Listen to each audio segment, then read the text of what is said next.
Olá, boa noite a todas, a todos e a todos. Nós fazemos parte da Frente Nacional por um PNLD democrático. Essa Frente Nacional é uma mobilização de servidores da educação, docentes, estudantes e de pessoas envolvidas e preocupadas com a educação e os rumos que estão sendo dados para a educação em nosso país. A Frente Nacional por um PNLD democrático, no dia de hoje, traz para nós uma discussão que é extremamente pertinente. A Frente Nacional por um PNLD democrático, ela vem se constituindo como um movimento que busca conhecer, discutir e mobilizar trabalhadores da educação, estudantes, por uma reavaliação da forma como está sendo conduzido o Programa Nacional do Livro Didático no ano de 2021.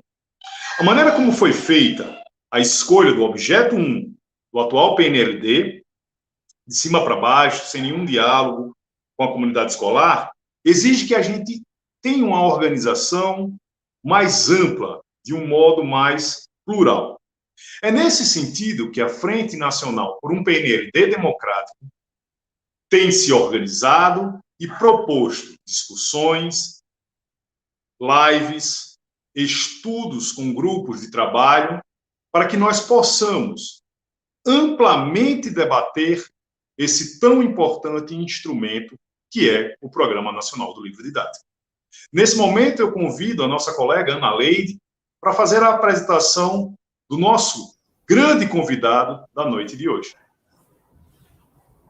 Oi, Vanderlan, boa noite a todos e a todas que nos assistem, colegas de profissão. Agradeço ao professor Frigoto por nos prestigiar, por estar presente em mais um debate nosso do PNLD. Bom, vou fazer a leitura de um currículo muito breve, como ele me pediu. O professor Gaudêncio Frigoto atualmente é professor associado na Universidade do Estado do Rio de Janeiro e professor titular aposentado em Economia Política da Educação e aposentado na Universidade Federal Fluminense. É coordenador do grupo de CNPq Trabalho, História, Educação e Saúde e sócio fundador da Associação Nacional de Pesquisa e Pós-Graduação em Educação na Amped. Bom, Gaudêncio, então, sem mais delongas, por favor, sinta-se à vontade. Obrigada pela presença. Obrigado a vocês. Boa noite a todas, todos. É um imenso prazer participar desta frente, que é uma iniciativa necessária, fundamental nesse momento que a gente vive. Espero que estejam bem aqueles que nos assistem dentro do possível, porque certamente todos nós concordamos de que passamos por uma dupla tragédia humana, a da pandemia, que hoje chega a mais de 450 mil mortes. Grande parte que poderiam ser evitadas não fosse o negacionismo, a postura insana, fascista, que apostou no senso comum contra a ciência e no uso de cloroquina, em vez, digamos, de enfrentar a pandemia como outros chefes de Estado enfrentaram. Mas, além de tudo, especialmente o chefe da nação, uma postura fria, cínica, de deboche com a morte e com a dor daqueles que a têm duramente enfrentada com os seus familiares. Julgo essa iniciativa da frente, como eu disse, uma iniciativa auspiciosa, porque temos que nos movimentar no pensamento e na ação. E para início de conversa, nesses 35, 40 minutos, eu vou abordar os seguintes pontos, porque o tema mais central seria a relação entre os limites do ensino médio, da contra-reforma do ensino médio, sua relação com as bases comuns curriculares nacionais e a política que vem sendo implementada da mudança do livro didático, que é o grande foco, digamos, da frente. E nós aprendemos com Marx, Engels, Gramsci, Lenin, Karel Kuzik, né, que para entender, de fato, por que isto que vivemos no presente se põe, é preciso vinculá-lo com as mediações de média e até de longa duração. E por isso, muito brevemente, eu vou situar onde nós encontramos, digamos, fundamentos para entender o que nos trouxe até aqui, inclusive com um governo que de extrema-direita, e como o define Bobbio, governos de extrema-direita são aqueles que têm posturas e práticas fascistas. Segundo, mostrar que, no médio prazo, tomando dos anos 30 para cá, o ensino médio tem sido sempre fruto de uma disputa, tanto o ensino médio em geral, quanto o ensino médio profissional e tecnológico, e disputa que caminha dentro de um pêndulo entre ditaduras, ciclos de democracia relativa e golpes de Estado, como ocorreu agora em 2016. E, dito isso, então, vou analisar essa relação entre a contra-reforma que acontece dentro do golpe e a sua regressão em relação a tudo o que nós conhecemos sobre ensino médio.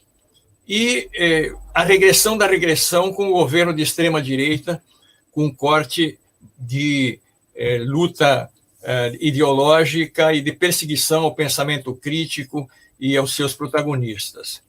E depois, no debate, a gente pode discutir o que fazer, né? Aliás, vocês já estão fazendo, mas dentro do debate da frente, que estratégias, que passos a dar. Eu começaria com uma epígrafe do Lefebvre, que ele diz o seguinte: são os limites de uma época, de uma classe, mais que o egoísmo deliberado de uma mentira de classe, que explica os limites das ideias. A verdade e o conhecimento ficam limitados e continuarão incompletos, abstratos, unilaterais, enquanto uma classe, historicamente, não tiver senão objetivos limitados, aspirações e fins restritos.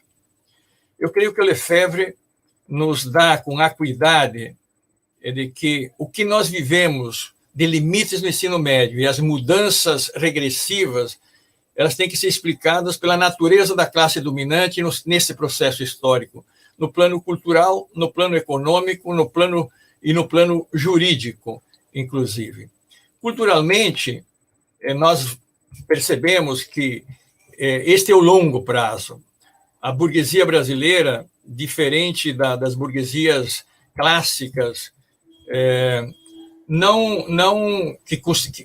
burguesias que fizeram as revoluções clássicas e que buscaram construir nações autônomas, soberanas, ainda que dentro do capitalismo, a nossa burguesia se forjou sobre o DNA da cultura do colonizador e do escravocrata.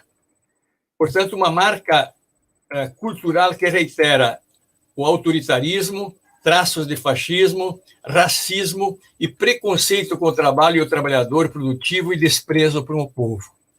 Eu gostaria de realçar esses traços do conservadorismo e do moralismo junto ao autoritarismo, porque é isto exatamente que incide sobre o foco da mudança do livro didático nesse momento. Economicamente, Florestan Fernandes mostrou isso, Francisco de Oliveira, entre outros, né? A classe dominante nunca teve um projeto nacional, portanto, é uma classe dominante local, brasileira, e construiu aqui um capitalismo dependente, como define muito bem Florestan Fernandes, de desenvolvimento desigual e combinado, tomando aí uma análise do Trotsky. Ou seja, uma sociedade que concentra a riqueza e amplia a miséria. O dado recente que nós todos conhecemos na pandemia de 2020 a 2021 agora, e hoje eu vi novamente essas notícias, os brasileiros que enriqueceram na pandemia, 32 fortunas individuais, nesse período, se alçaram no grupo mundial dos bilionários no mundo, né? E, ao mesmo tempo que nós temos perto de 15 milhões de pessoas em desemprego estrutural e temos 30 milhões, juntando a esses, com trabalho precário. 50% dos brasileiros em nível de pobreza, 20 milhões passando fome, né? E esse capitalismo dependente, ele se reitera, mudando e conservando com aquilo que Florestan denomina de modernização conservadora, que consiste exatamente em unir o arcaico e o moderno, riqueza e pobreza, analfabetismo e gente de alta escolaridade, fome e altíssimo consumo e desperdício. Para este projeto, não é prioridade a ciência e nem a tecnologia, e nem a universalização do ensino básico de qualidade, especialmente uma educação básica que forme sujeitos, que dê autodeterminação e que, portanto, no processo de sua formação e quando já jovens e adultos participem ativamente da vida política e da vida produtiva. Não surpreende, portanto, que o ministro Guedes, há poucos dias no parlamento, vocês também devem ter acompanhado, tenha ficado indignado porque até filhos e filhas de porteiro foram para a universidade, e com bolsa, um desperdício, de acordo com ele. Pensar que ele se formou na Universidade Federal de Minas Gerais e fez seu doutorado nos Estados Unidos com fundo público, com dinheiro público. Este é o cinismo dessa classe, que é uma classe tosca, limitada, violenta e que, portanto, não enxerga nem mesmo o privilégio que teve. E também compreende-se porque os ministros da educação que passaram até agora se pautaram na tecla da ideologia da meritocracia e que pobre não deveria estar na universidade.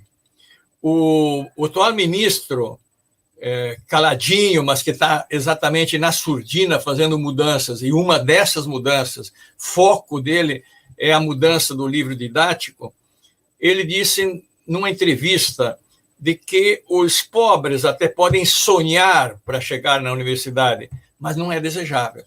Eis o contorno, né, cultural, econômico dessa classe. Como é que se mantém essa classe no poder? A modernização conservadora, politicamente, se explicita pela simbiose de velhas oligarquias com as frações das classes industriais ou dos serviços, e hoje, fundamentalmente, com o capital financeiro.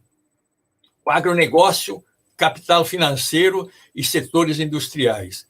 E formam aquilo que Florestan chama, mais do que uma classe em sentidos clássicos, uma plutocracia. Ou seja, uma minoria rica que atua seus interesses tanto em regimes de democracia quanto em regimes de ditadura ou regimes fascistas, como o próprio Florestan e o Chico de Oliveira sublinham em suas obras. E essa manutenção dos privilégios se faz exatamente por aquilo que Florestan chama de revolução preventiva, ou, em Gramsci, revolução passiva. Prevenir para que não aconteça. E, portanto, toda vez que existe a possibilidade de uma mudança que incorpora direitos mais universais para a classe trabalhadora e os privilégios dessa plutocracia forem minimamente atingidos, ou há uma ditadura ou há um golpe. No século XX, nós vivemos mais de 30 anos sobre ditadura. e, de acordo com Chico de Oliveira, um golpe institucionais a cada 3 anos. E juridicamente, como é que isto funciona? Tem um texto pequeno que eu recomendo, a quem não leu, são 2 páginas, podem entrar no Google, que é do Fábio Conder Comparato. Chama As Duas Constituições. Ele mostra que desde o Império, desde a Constituição do Império até de 88, sempre houve 2 constituições. Uma que é oficial e que incorpora na letra da lei até ganhos pelas lutas populares da classe trabalhadora. Mas, em seguida, o que funciona é uma Constituição subliminar, é a que vale, por 2 mecanismos. A não regulamentação do que a Constituição diz, e, portanto, não vai funcionar, ou o protelar. Sobre o primeiro caso, ele nos mostra que a Constituição de 88, para a gente ficar no presente, né, nós temos lá que se deveria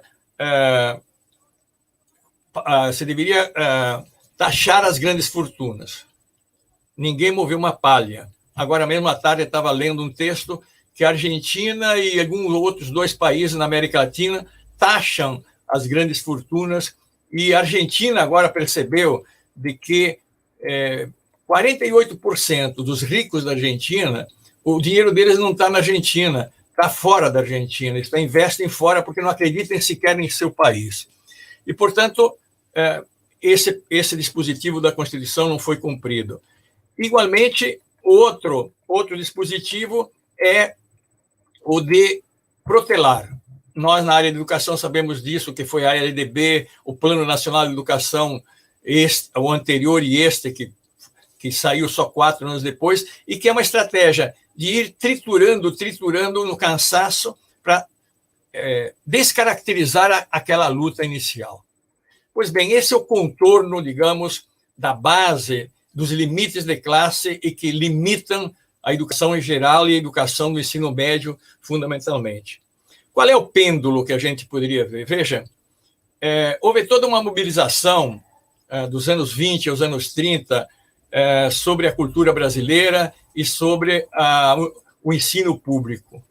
O que Getúlio fez na aliança entre as velhas oligarquias e os industriais nascentes?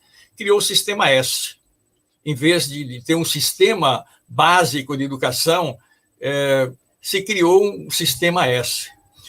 Então, ali já mostra-se que não há interesse na universalização do ensino básico, do ensino médio e nem um acesso amplo na universidade.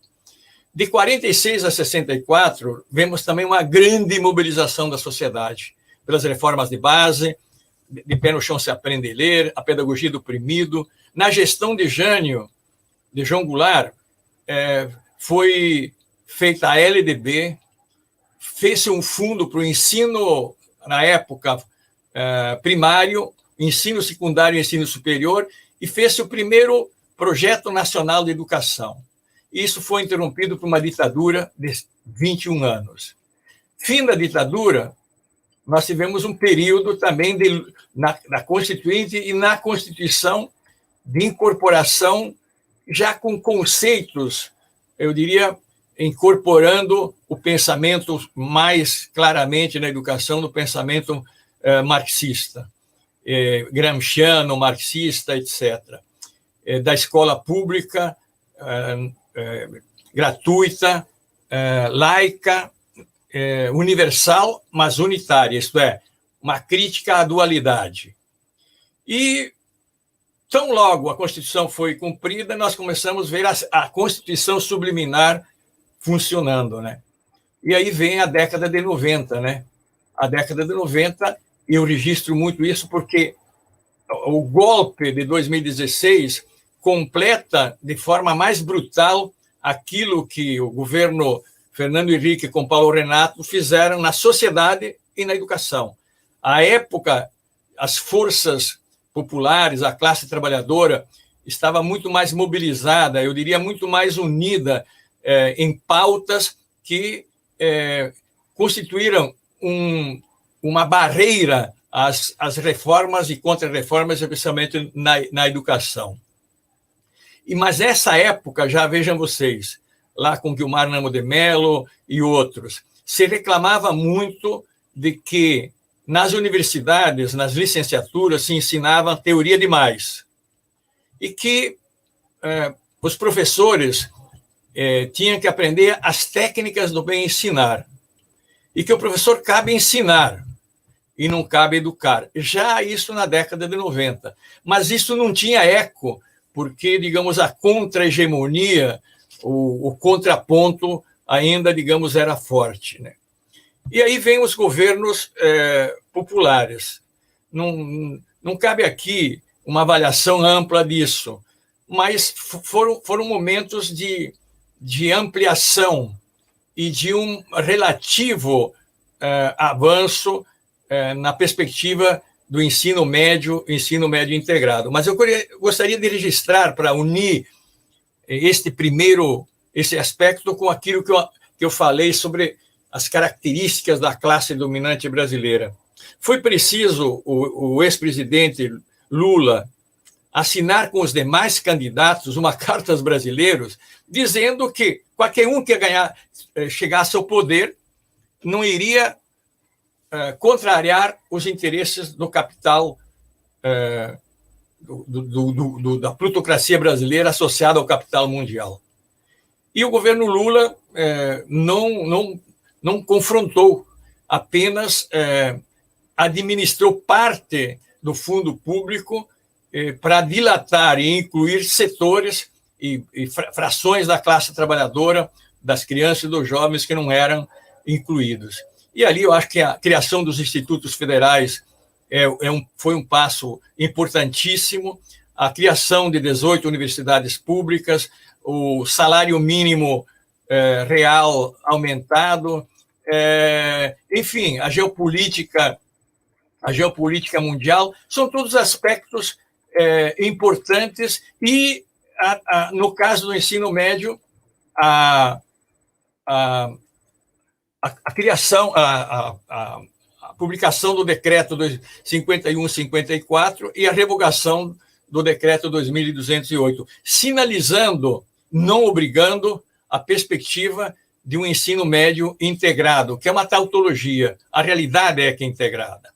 Pois bem, esses pequenos avanços que incomodaram a plutocracia brasileira.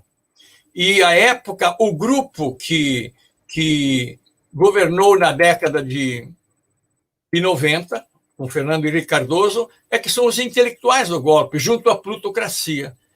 E o golpe era para prepará-los à volta no poder. E vejam vocês que, de 2016 a 2019, fizeram praticamente todas as contra-reformas em mais violentas, como a emenda 95 do congelamento por 20 anos no investimento público, a contra-reforma trabalhista, o bojo fundamental da contra-reforma da Previdência e a contra-reforma do ensino médio, que esta regride aos anos 40. É pior do que o que fez a ditadura com a 5692, é pior que o decreto 2208, porque esta contra-reforma ela rompe com aquilo que é o sentido da educação básica, como o apresentava muito bem quando discutia Gramsci a escola italiana. O que é uma educação básica? É aquela que vai desenvolver, vai dar a base, por isso educação básica, vai dar a base com um equilíbrio do ponto de vista do conhecimento, da cultura, etc., entre o conhecimento que permite entender as leis da natureza, por exemplo, entender agora por que surge a pandemia, e, ao mesmo tempo, entender as leis que regulamentam a sociedade, ou seja, entender as relações sociais. E isto que é o sentido de uma educação básica. Sem esse equilíbrio, nós começamos a desnaturar, né, aquilo que seria fundamental na formação dos jovens. E vejam vocês, então, o que faz desde lá da década de 90 e agora a Contra-Reforma. Ela simplesmente coloca como carro-chefe daquilo que seria educação básica, matemática, linguagem e inglês. Portanto, secundariza-se até as próprias as duas faces das ciências da natureza e, sobretudo, as ciências humanas e as ciências, sobretudo as ciências humanas. Mas não só essas, também é prejudicada aí a biologia, física, química, etc. E os itinerários formativos, veja, estes liquidam de vez, porque encurrala o jovem prematuramente a se definir num caminho. E, portanto,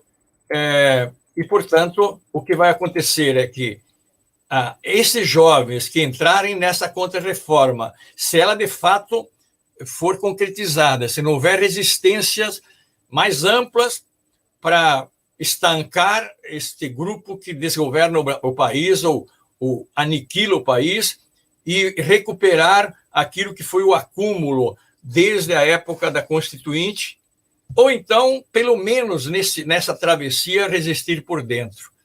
Eu tenho insistido muito isso, não é uma tese nova. Como perceber forças? Eu acho que a frente é um espaço para isso, para resistir por dentro. Na ditadura já foi feito isso, no decreto 2208 já foi feito isso. Eu creio que é possível fazer isso também neste momento.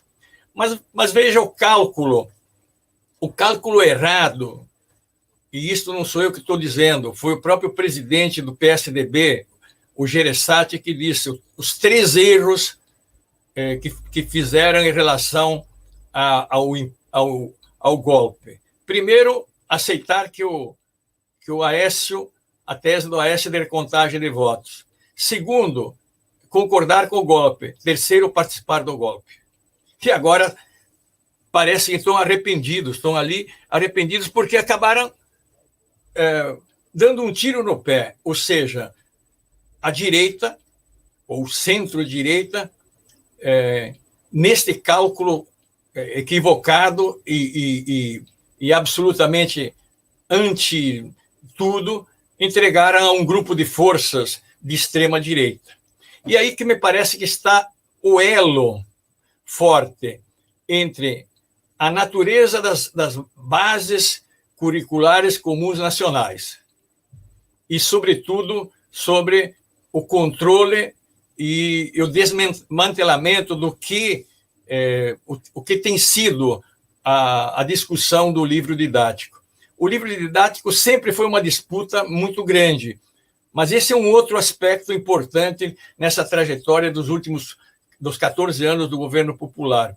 Eu mesmo acompanhei com minha esposa, que fazia parte de um grupo coordenado por Magda Soares, da UFMG, e um grupo enorme no Brasil, fazendo um trabalho rigoroso nas universidades federais sobre como o livro didático deveria expressar a história brasileira, a cultura brasileira, a arte brasileira, a língua brasileira, e com todas as mazelas e contradições que se revelam na sociedade.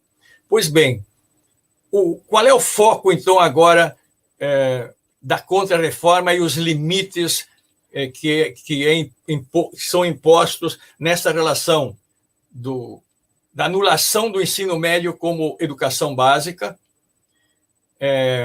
da restrição, digamos, e mutilação das ciências básicas, tanto da natureza quanto sociais e humanas, da arte, da cultura, etc., no currículo, e agora o livro didático oficial.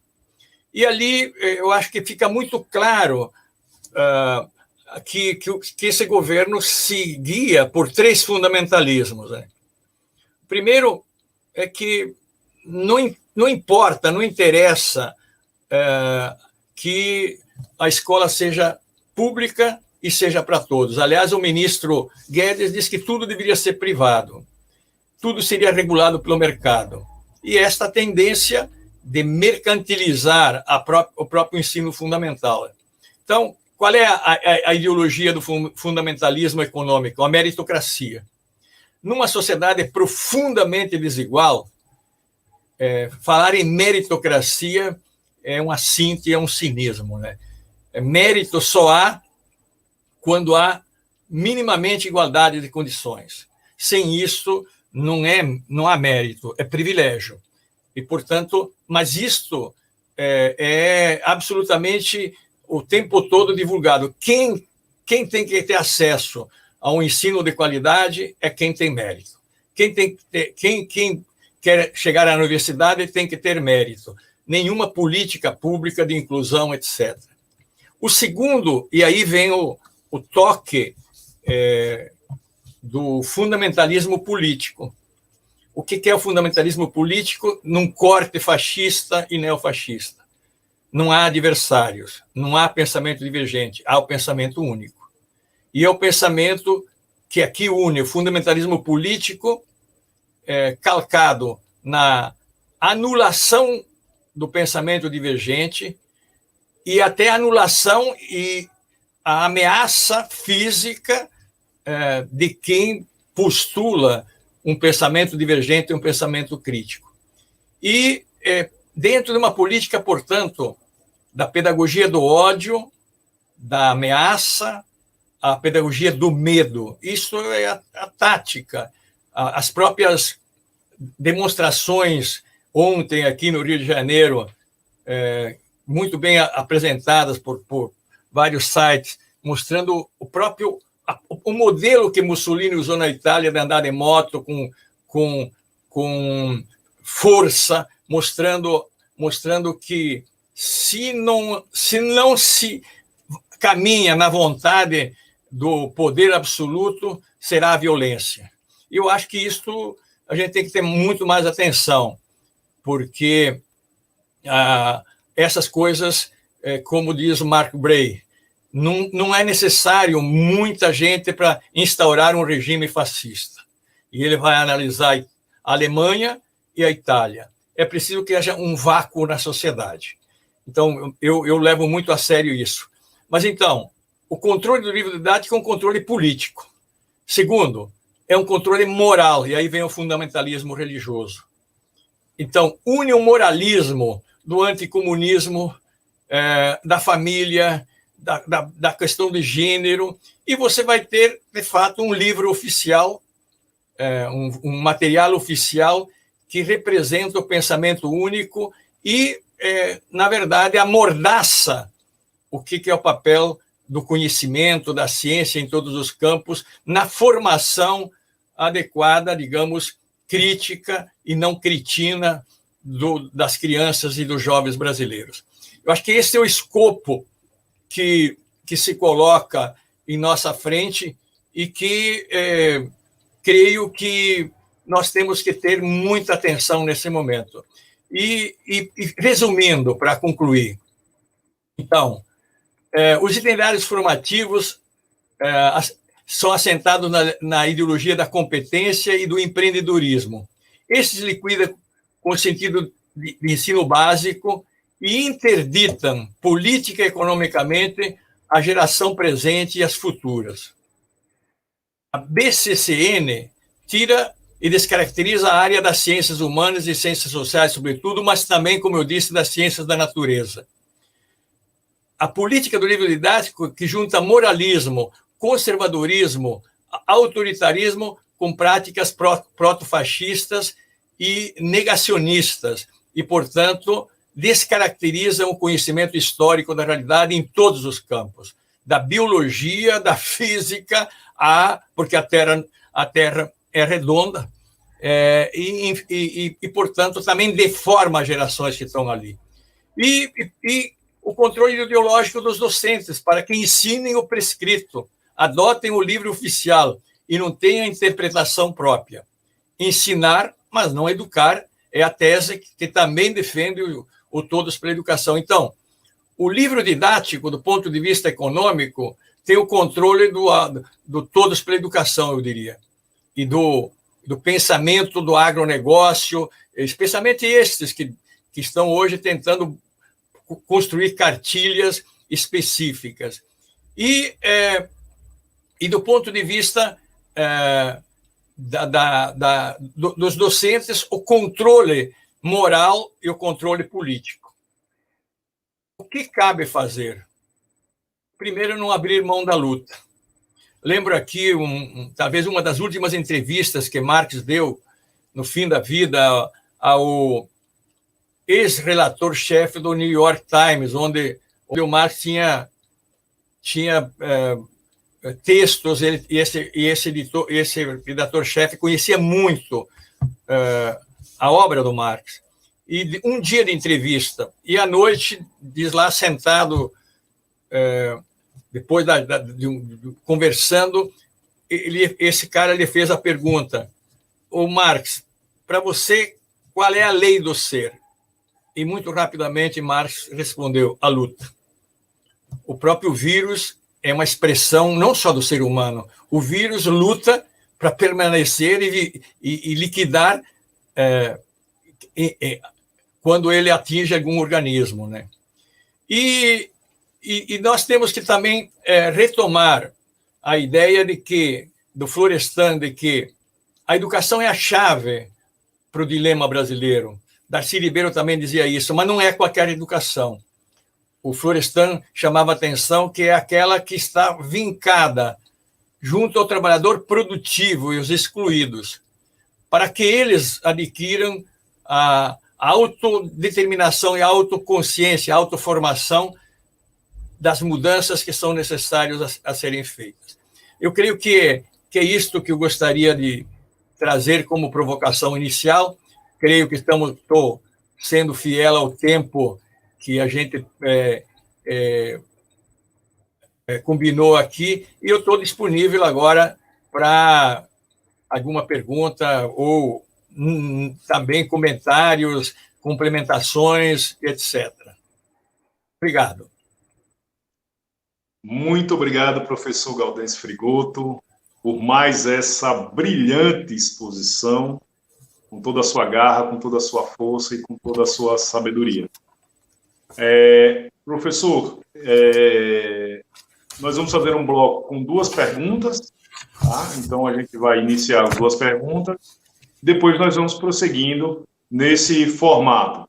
Queremos lembrar a todos que estão nos assistindo que a Frente Nacional por um PNLD democrático, que hoje promove esse encontro fantástico com o professor Gaudêncio Frigoto, que prontamente se dispôs a estar aqui, é uma frente que congressa trabalhadores e trabalhadoras da educação, das redes privadas, rede pública, federal, municipal e estadual.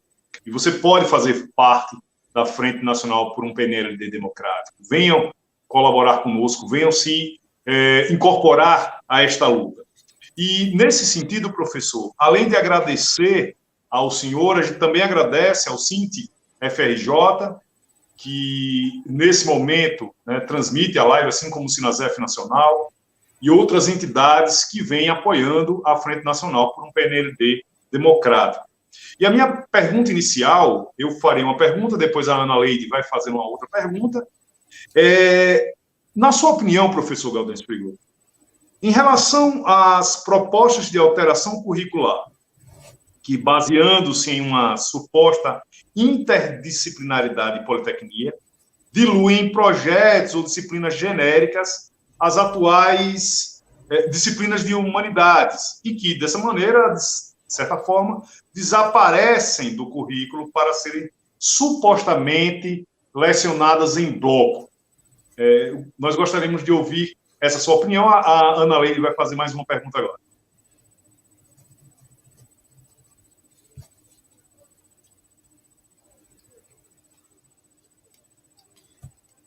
Microfone.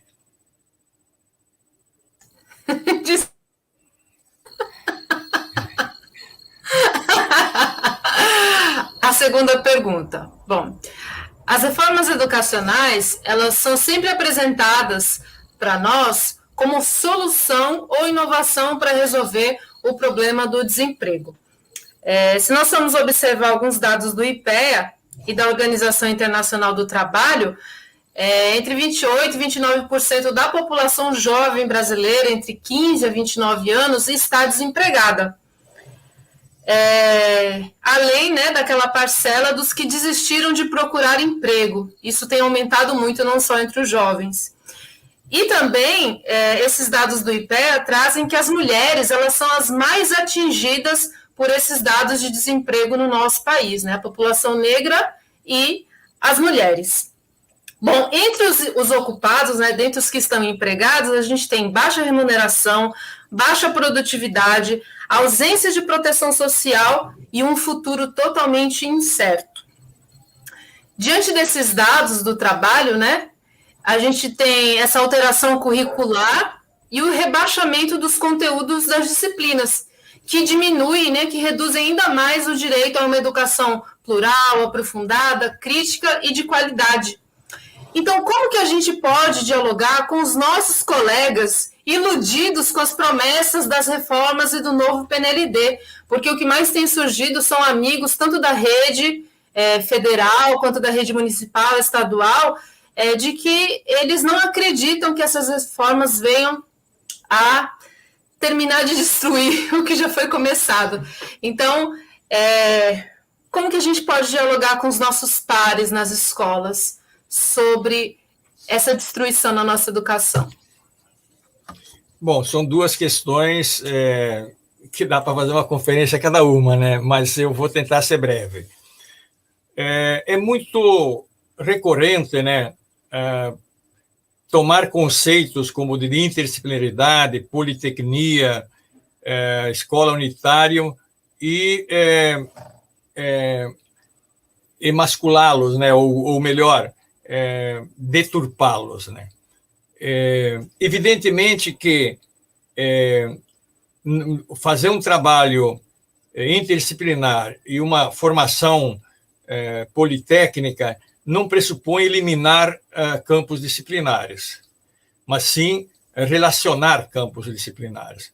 Então, volto aqui a dizer, né, que quem postula que não exista arte, que não exista sociologia, que não exista educação física, que não exista história, geografia, com um equilíbrio de carga horária igual às ciências da física, química, biologia, que são igualmente importantes, e linguagem, matemática, é porque, de fato, quer descaracterizar aquilo que é uma formação que dá base. E a formação que dá base é aquela que permite depois aprender por conta, relacionar. Eu sou o 7º filho de uma família de 9 de pequenos agricultores. O único da família que tem a escolaridade que eu tenho, e uma irmã que tem pós-graduação, uma pós-graduação lato sensu, e é uma professora, orientadora, etc. Os demais têm 4 anos de escolaridade. E, portanto, eu estou aqui porque tive a oportunidade de fazer uma educação por inteiro, educação básica, clássico e científico à época, sem o que, sem dúvida nenhuma, seria lá um pequeno agricultor ou um sem terra. Isso por um desvio que eu entrei num seminário estudar como João Pedro Stedley, como N colegas que estão aí no Brasil lá fora, e que quem saiu no ensino médio, e todos nós saímos no ensino médio, não entramos para parte, digamos, propriamente da formação da ordem religiosa. Todos alçaram a um nível de ensino superior, etc. Então, não venham misturar conceitos para justificar a descaracterização daquilo que é educação básica. Volto a dizer, um equilíbrio, que chama a atenção Gramsci, entre as ciências da natureza e as ciências humanas e sociais. E portanto, esta é a minha visão. E quem fez o contrário é porque está sendo ludibriado por exatamente mecanismos de cooptação e que são clássicos, como é a ideia que agora o jovem é protagonista. Como vai ser protagonista? E quem é que lhe deu a base para ele poder escolher um itinerário ou outro? E mesmo que ele queira escolher, aonde é que ele pode escolher? No Instituto Federal, provavelmente ele poderá. No Pedro II, ele poderá. Mas não poderá escolher mais que um itinerário na maior parte dos municípios onde tem uma escola, 2 escolas do ensino médio. Portanto, tem que olhar a realidade nesse sentido. A segunda questão é tão grave quanto a primeira. Um dos problemas mais graves do capitalismo, do capitalismo não ter resposta, e aí já o historiador Hobsbawm colocava isso na década de 90, que o grande problema do capitalismo hoje é que ele não consegue sequer oferecer trabalho explorado para gerações que vêm. Então, o grande problema é que a ciência e a técnica são cada vez mais propriedade do capital. Veja, hoje no campo, onde se empregava mão de obra colher trigo, feijão, etc., e mesmo cuidar de animais, ordenhar vacas, tudo tende a ser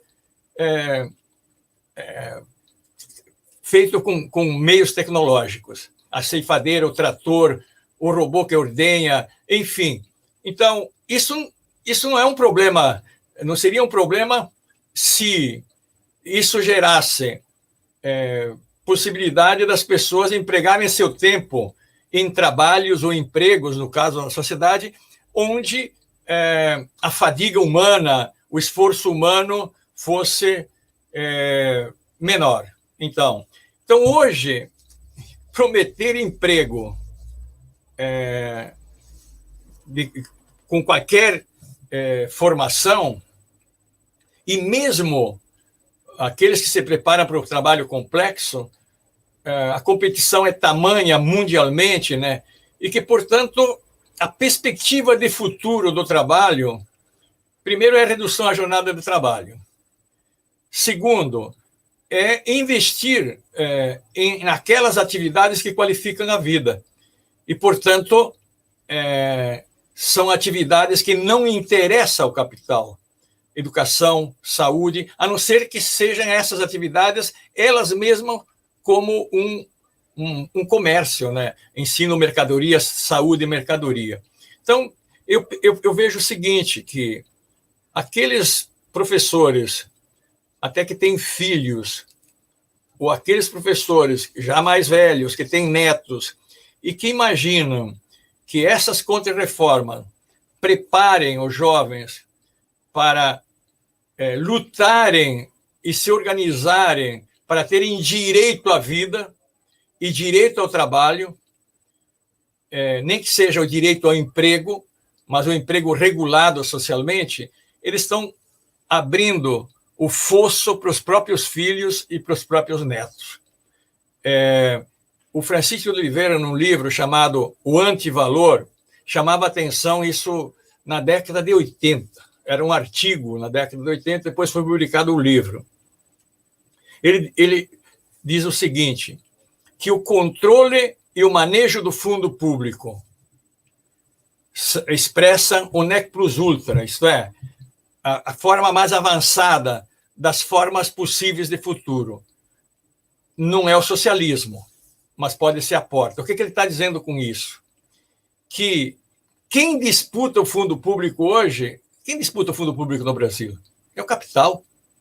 As contra-reformas todas que estão aí, os 20 anos sem fundo público para educação, saúde, etc., para onde vai? É garantir o mercado financeiro, é garantir a junção do mercado financeiro com o agronegócio, o capital financeiro com os industriais, etc., etc. E, portanto, aqui no Brasil, é garantir a plutocracia. E, agora, vejam vocês que se você forma adequadamente a juventude. Eu hoje fui fazer a vacina da gripe. A pessoa que me vacinou é tão competente e tão preparada que eu pensei que eu tinha que erguer a manga da camisa. Ela disse, não, já foi a vacina. Eu quase não quis acreditar, não tivesse o buraquinho lá, que eu olhei que tinha o buraco. Então, nós precisamos de milhares de jovens na saúde, nós precisamos de milhares de jovens na educação, nós precisamos de milhares de jovens na cultura. Vejam vocês, e aí concluo, os institutos federais, os campos dos institutos federais, quantos empregos geraram? Empregos qualificados, tanto de professores, como de técnicos, como de pessoal da base, etc, etc. Quantos? Milhares de empregos. E a perspectiva à época era, ontem mesmo eu estava discutindo, sexta, com os colegas do Instituto Federal Fluminense, 15 anos de um livro sobre a educação profissional e tecnológica, que foi publicado em 2006, e a gente lembrava que a busca era de criar pelo menos 1.000 campos, e ainda são insuficientes, mas é uma direção e, portanto, isto gera emprego. Redução da jornada de trabalho, de um lado, e, de outro, empregos que qualificam a vida. Ou alternativa são as alternativas fascistas. Eliminar o Estado que mata, né? O Estado que mata. Mata pobres, mata jovens, mata negros, mata velhos, né? Foi dito aí que a pandemia ajuda o INSS. Teve alguém que disse que essa é insanidade. Então, a questão nós não podemos prometer futuro sem mudar as relações sociais que estão ali e, portanto, possibilidade de trabalho existe, mas o mercado não vai dá-la. Será cada vez mais a esfera pública. Esse é um ponto de vista meu.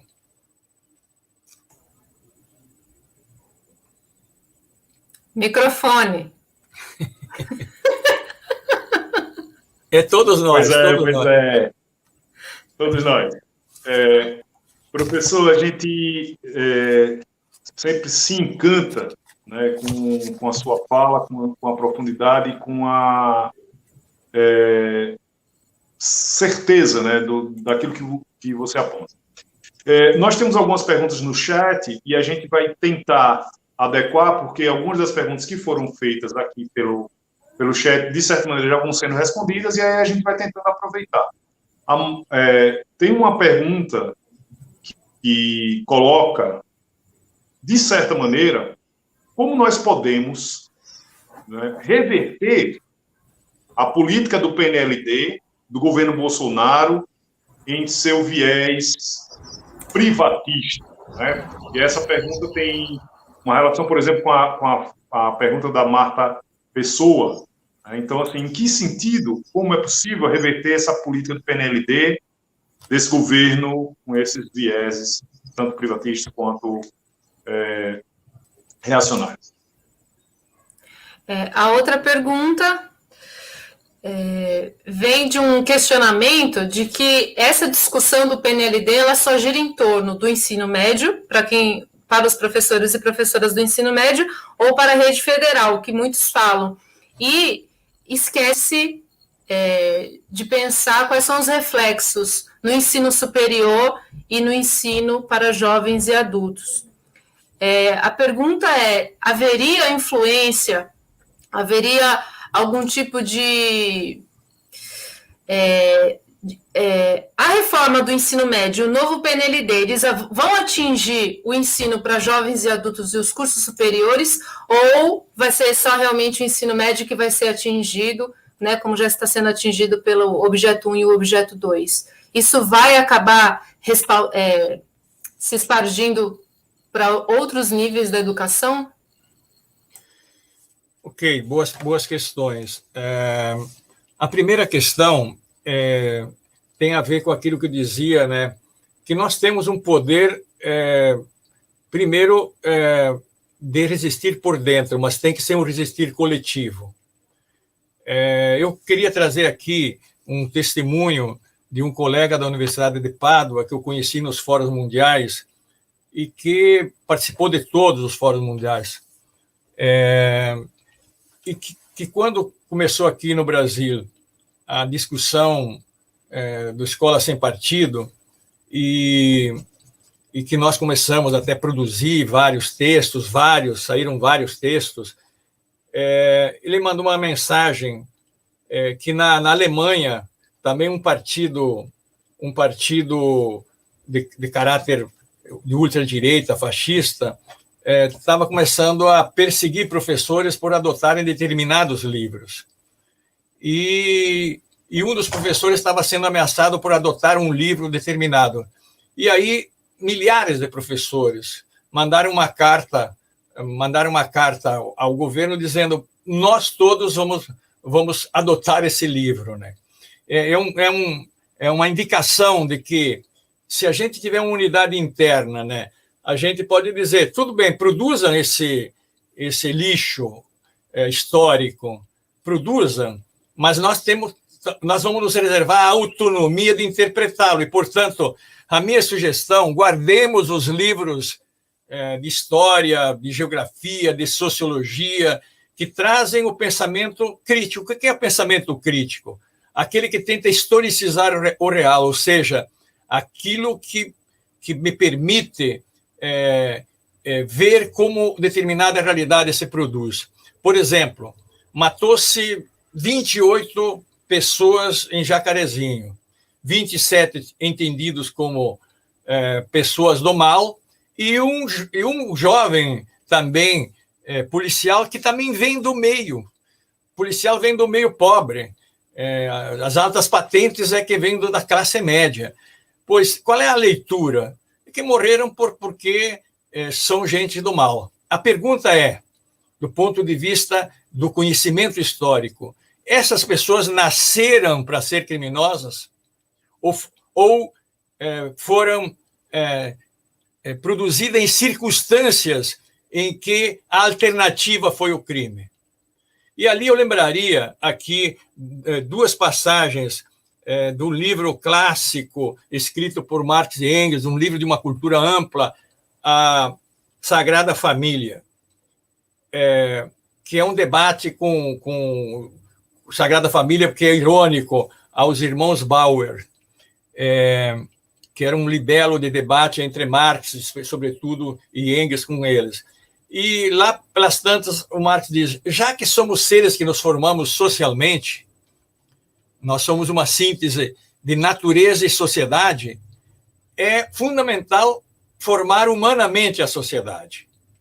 E vai dizer logo em seguida: se as pessoas não têm minimamente o que reproduzir sua vida, e, portanto, não podem, de fato, ser livres em suas escolhas, nem o crime devia ser julgado individualmente, deveria ser julgado socialmente e dar às pessoas a oportunidade de produzir uma vida digna.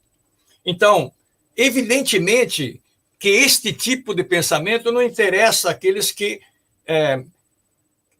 criminalizam e acabou, e não veem que a sociedade, as relações sociais é que produzem circunstâncias em que os jovens são encurralados, são vítimas das mais diferentes, os jovens pobres. Eu não tenho dúvida que com 14, 15 anos, se tivesse caído aqui no Rio de Janeiro, como pequeno agricultor, semi-analfabeto, onde é que eu ia trabalhar? Provavelmente teria que me virar em algum campo. É uma visão, então, que descaracteriza o processo de conhecimento. E eu diria o seguinte: nós temos uma força, primeiro, de lutar coletivamente, e aí, sem dúvida, o sindicato é importante, as instituições científicas, para não abrirmos mão de ensinar e educar. E ensinar e educar como o Florestan diz, ensinar é despertar o espírito científico. E educar é não sonegar ao jovem, à criança, o adolescente, o jovem adulto, a interpretação que nós buscamos interpelar na formação dessa juventude. Não necessariamente esses jovens precisam concordar com a gente, mas eles têm que ver na gente uma atitude. Então, nesse sentido, eu penso que a frente tem um papel muito grande de sensibilizar sindicatos, movimentos sociais, a que guardemos os livros e não vamos abrir mão coletivamente. Individualmente, nós somos frágeis, porque podem nos ameaçar, etc. Mas a quantidade é um elemento da qualidade na luta política. A segunda questão, sem dúvida nenhuma, essas contrarreformas que se centraliza no ensino médio, elas reverberam o conjunto, jovens e adultos e universidade. Veja que também a universidade está sendo atingida, veja os institutos federais como estão sendo atingidos. Uma das formas de gerar uma suposta... gerar a eliminação da inclusão de quilombolas, a inclusão de ribeirinhos, a inclusão de indígenas, a inclusão de crianças e jovens da escola pública e jovens e adultos dos institutos ou das instituições públicas, é cortar o financiamento. Se não tiver transporte, bolsa de alimentação, etc., etc., e o que vai se dizer? Uma autoexclusão. Então, são mecanismos que atingem todo o percurso da universidade. E, por outra, esses jovens que se encurralam num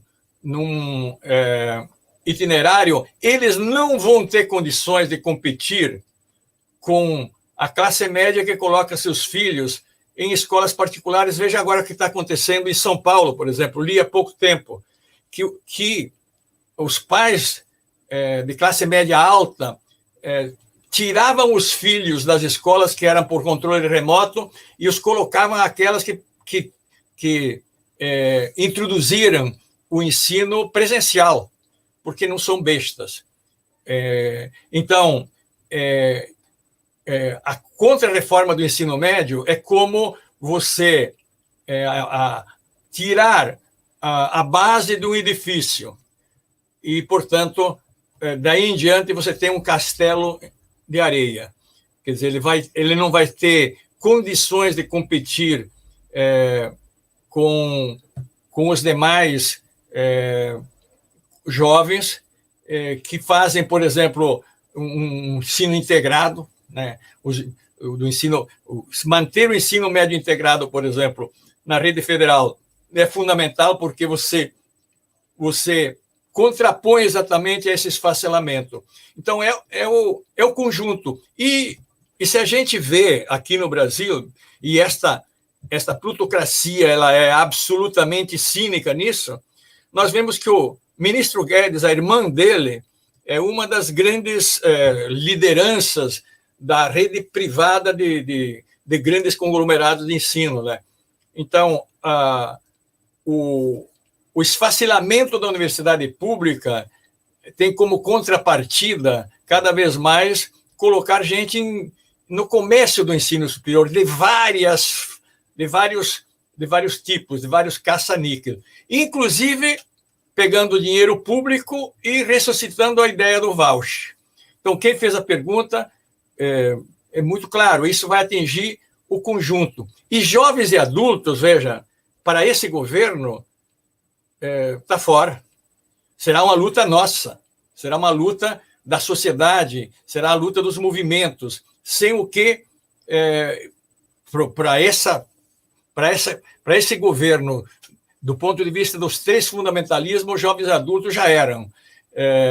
E por isso que eu entendo que os institutos federais e Pedro II e a rede têm um grande papel de lutar para manter a inclusão dos ribeirinhos, quilombolas, etc., etc., e um olhar generoso, um olhar ético, um olhar político, um olhar humanitário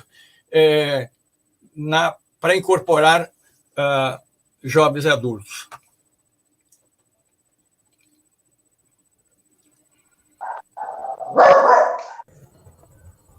Eita, segura o cachorro. Bom, Frigoto, quero avisar o pessoal, né, que devido à hora, nós já estamos encerrando a nossa conversa com o professor Gaudêncio. Uma conversa muito boa, inclusive.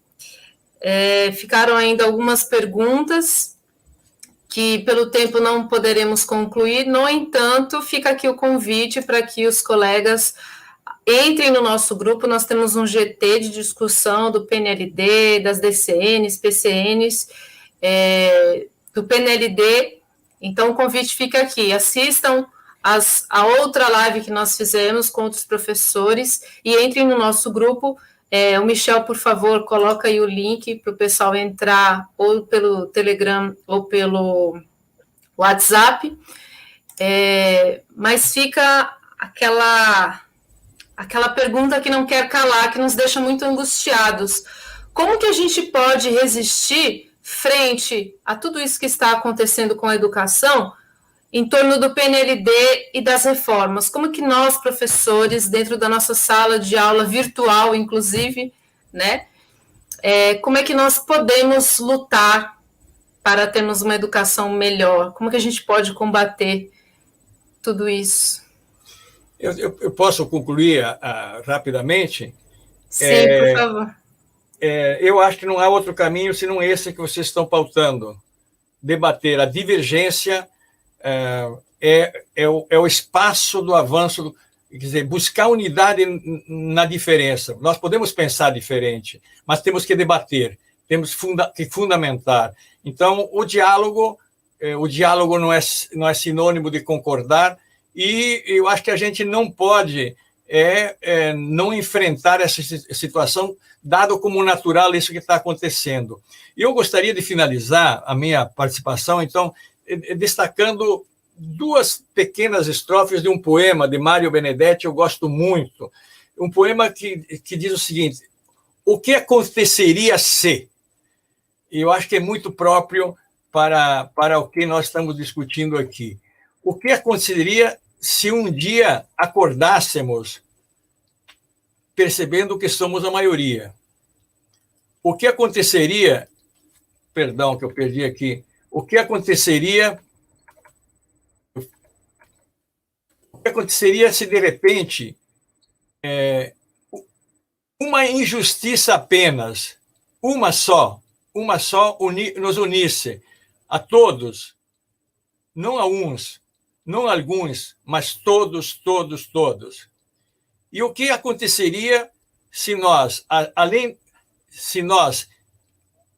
em vez de nos dividirmos, nos somássemos para subtrair aqueles que impedem nossos passos? Eu acho uma poesia fantástica. Quer dizer, eu acho que este é o apelo que eu faria aos colegas que estão aqui nas várias redes, né? Juntem-se a essa frente, juntem-se e mobilizem dentro dos institutos, dentro das escolas, do chão das escolas, mobilizem para uma frente muito forte, porque, volto a dizer, quantidade qualificada é um elemento fundamental da qualidade. O Gramsci dizia que contrapor quantidade e qualidade é querer manter as coisas como estão. E como nós não queremos, e queremos uma grande quantidade participando desse fórum, dessa luta, desta frente ampla e de outras no campo da política mesmo. Nós estamos aí que temos que voltar a fazer política, no sentido de mobilizar-se, ir à rua, enfim, e tentar reverter a situação, que é uma situação dramática, não só na educação, no emprego, como foi colocado aqui, na vida e no futuro da frágil democracia brasileira. Colegas, boa noite, obrigado pela confiança sempre, espero que tenha contribuído para esta frente, que estou nela e irei participar, assim, ativamente. Boa noite.